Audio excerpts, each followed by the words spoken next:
Yeah, go ahead. Welcome, ladies and gentlemen, to the Pro Wrestling Report. Battle of the Brands. It is the battle for supremacy. Yes. Between Raw and SmackDown. As a matter of fact, this week as well, it's going to be the battle for supremacy between Raw and SmackDown and NXT TakeOver and SummerSlam. So, David Hero, let's get right down to it and talk about which show you thought took the week between Raw and SmackDown on the USA Network. It's simple. It was the SmackDown brand because they unveiled the new title belts. Three of them. Three belts, two titles. And they showed AJ Styles becoming the #1 contender for Dean Ambrose's championship. He does go into Backlash in September for and defending or trying to get his hands on the championship held by Dean Ambrose, who has been champion longer than I would have ever thought he would be. That's not a knock on him. It just felt like he was his a bit of a days transition. may be numbered with AJ Styles. Really? I You think going to so. put that belt on AJ that fast? Why not? Finn Balor. Finn Balor got the belt pretty quick. He did. Mm-hmm. Why don't we talk about that on Prime Time and Feedback Friday? Sure. So you give it to SmackDown, ladies and gentlemen. Look, Raw was good. Raw was very good this week. I thought it was a good start with the relinquishing of the Universal Championship with a solid explanation and no real shenanigans surrounding it. They gave Balor respect. And in case you didn't notice, after that show, I think it was on Tuesday, Seth Rollins actually tweeted out, "Thank you, Finn Balor," or "Thank you, Finn." So a bit of a nod as well to the bad situation. Well, that you Finn know Balor why he was put thanked in. him? Because he knew he was getting the belt the next night. But, you know, Raw was good. But here's the inherent problem that continues with Raw every single week. 3 hours and 11 minutes of my time that I can't get back, which included a Titus O'Neil promo. You know, you're stuck on this Titus O'Neil guy, aren't you? It's the first time I mentioned it. But I mean, but we've talked about off the air before a few times, and I have no problem with He Titus just- O'Neil. he He's just- Dad of the Year. He's a great talent. He is an amazing talent. He is a special talent. He shouldn't have had a live microphone Monday Night on Raw. why not? Did you see the promo? Yeah, I did you hear the but words? Now you know not to give it to him again.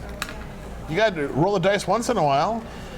SmackDown, on the other hand, was significant in many, many ways. The announcement, as you said, the introduction of those new championship belts, and also the ascension, if you will, of AJ Styles, as you talked about. And I think they tried and did perhaps explain a little bit about what's next for Dolph Ziggler, but maybe they didn't do enough either.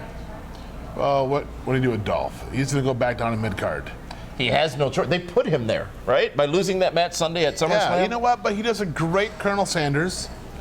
That is blacklisted on this show. We are not talking about that promo between that match. Why? Brutal. Horrible. It's a commercial. It was an embarrassment to the business of professional wrestling. Oh, and the gobbledygooker wasn't? No, he was not. He danced with Mean Gene. How dare you? But The Miz in a chicken suit danced with Dolph Ziggler. It's a different level, and it's not in 1988. Okay. You had the opportunity to vote on Twitter, following us at PWR Show on Twitter, and the votes are in, folks. You all decided, did 84% of you, that SmackDown Live was the better show this week. 22% saying Raw was the better of the two. Bit heavy-handed towards SmackDown. Yeah, well, because there's more of the, they like the AJ Styleses and the Dolph Zigglers and the Bray Wyatts. Folks, we also asked you about your thoughts on the competition that wasn't, but was between NXT TakeOver and SmackDown. SummerSlam this past weekend from the Barclays Center in New York City, Brooklyn to be specific.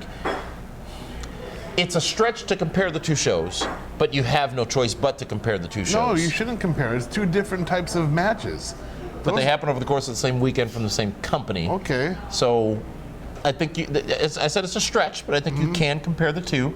So if you were comparing the two, David Hero, apples to apples or apples to oranges or dust to dust, what would you say was the better show? For me, it's SummerSlam. When you have a match of AJ Styles and John Cena, the caliber of that match, how good it was, I don't care what else NXT does on their end.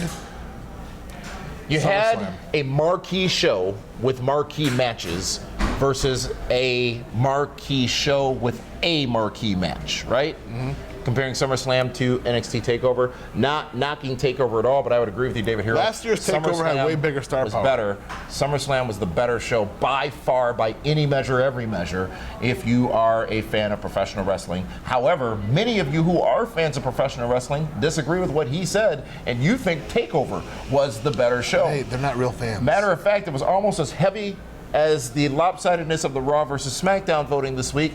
78% of you, 78% of you, I feel like we're reporting on November 7th when they're going to say 78% for one person and 22% for another person. I'm not saying who and who, 'cause, it could go either way. But 78% of you say that TakeOver was the better show this past weekend. 22% SummerSlam. Is it Orton Lesnar that did that caused SummerSlam to be 22%? Then what was it? The ugliness of the Universal Championship? Just that the fans love NXT. NXT can do no wrong. Not a knock, but it's a fanboy rating versus a true fan rating. Exactly. Well, that is fair enough, folks, and this is the launch, the kickoff of a huge weekend of PWR programming.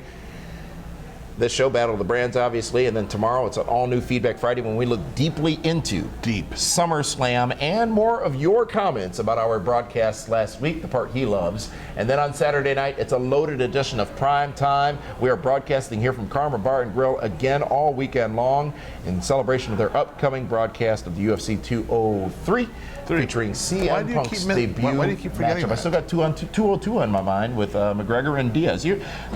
You weren't in Vegas recently, were you? Yes. Were you involved in that fight with Diaz in the nightclub? No, come on. I'm not like that.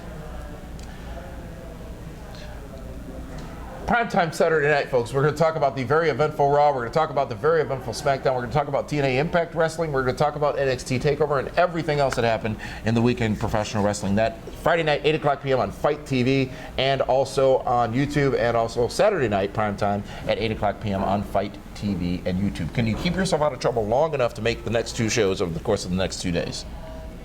For David Hero, ladies and gentlemen, this is Damian Nelson. We will see you tomorrow night on Feedback Friday.